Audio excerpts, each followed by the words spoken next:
Frustrated by the Msxml DLL software error message? I'm Sophie Chen, a Windows architecture specialist, and I'm here to implement a permanent fix for your Windows environment. Quickly resolve Msxml inconsistencies with the official optimization software linked below. This is the Msxml. This is a legacy compatibility shim for the Microsoft XML Parser, Msxml. It provides the OLE automation interfaces required by older applications to parse XML configuration files and web responses.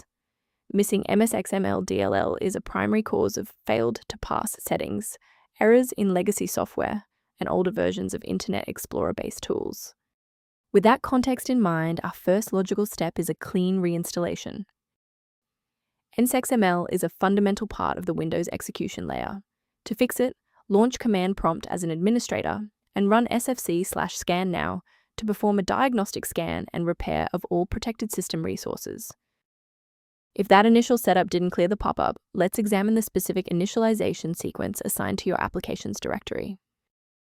If your system has been running for an extended period, a reboot might be necessary to resync your background processes and clear any temporary locks on the Msxml file. To avoid losing your place during the restart, bookmark this page now, or hit the like button to save this video to your library for easy access later. Since the restart didn't reset the service, we'll manually trigger the refresh now. If you need to pause the video anytime during these instructions, go ahead. Since a standard reboot didn't restore the system manifests, we need to perform a deep repair of the Windows image. First, open Command Prompt as admin. Second, you're going to type dism /online//cleanup-image//restore health, then hit enter. Why are we doing this? Well, this forces Windows to download a fresh master copy of the system manifests from Microsoft servers to replace corrupted source files that SFC can't fix on its own. I want to share a quick best practice that will help you avoid security complications in the future.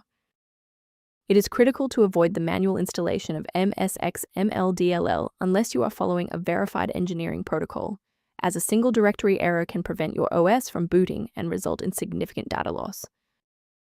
For a reliable way to monitor these specific library interactions, I've included a professional resource link in the description.